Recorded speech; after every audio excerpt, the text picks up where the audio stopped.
معذور بچے کن بنیادی مسائل میں دوچار ہوتے ہیں، آج ہم وہ ڈسکس کرنے جا رہے ہیں کہ یہ مسائل جسمانی، ذہنی، سماجی اور تعلیمی پہلوؤں سے جڑے ہوتے ہیں۔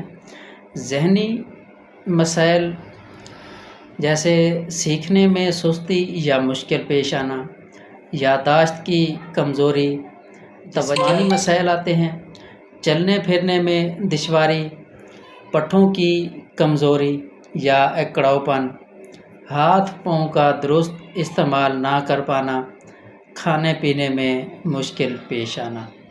اس کے ساتھ بولنے اور سننے میں کے مسائل یا دشواری، بولنے میں تاخیر، سننے کی کمزوری یا مکمل بہرا پن۔ اس کے ساتھ جذباتی مسائل، خود اعتمادی کی کمی ہوتی ہے، تنہائی یا احساس کمتری ہوتی ہے، غصہ یا ڈپریشن جیسی علامات سامنے آتی ہیں۔ سماجی مسائل کیا ہیں؟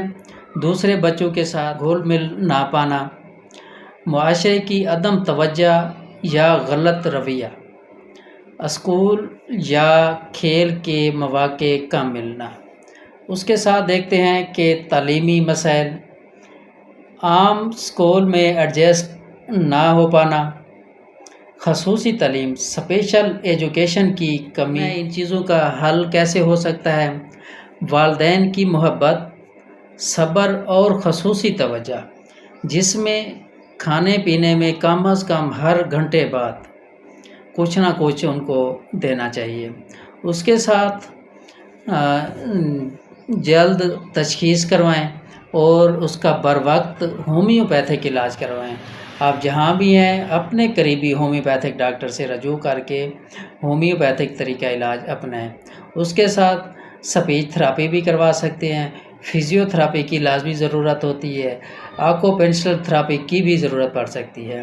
اس کے ساتھ ساتھ خصوصی تعلیم اور تربیت پر توجہ دینی چاہیے، معاشرے میں آگاہی اور مثبت رویہ اختیار کرنا چاہیے، جس سے بچوں کی صحت پہ اور دماغ پہ بہت اچھا اثر پڑتا ہے اور بچے آپ کے زندگی میں کامیاب ہونا شروع ہو سکتے ہیں اور ان کے مسائل حل ہونا شروع ہو سکتے ہیں۔ میں ہوں آپ کا ہومیوپیتھک ڈاکٹر صفدر حسین کھچی، عرصہ 5 سے 6 سال سے سی پی چائلڈ کے تمام اقسام پر خصوصی توجہ کے ساتھ ہومیوپیتھک ٹریٹمنٹ کر رہا ہوں اور الحمدللہ 150 کے قریب بچے رجسٹر ہیں۔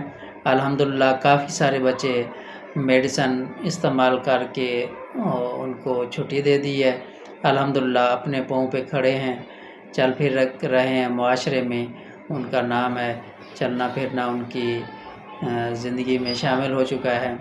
تو آپ یا آپ کے کوئی بھی رشتہ دار جاننے والے ان موذی امراض سے میں مبتلا ہیں تو آج ہی ہمارے دیے گئے ٹیلی فون نمبر پر رابطہ کر کے معلومات حاصل کر سکتے ہیں۔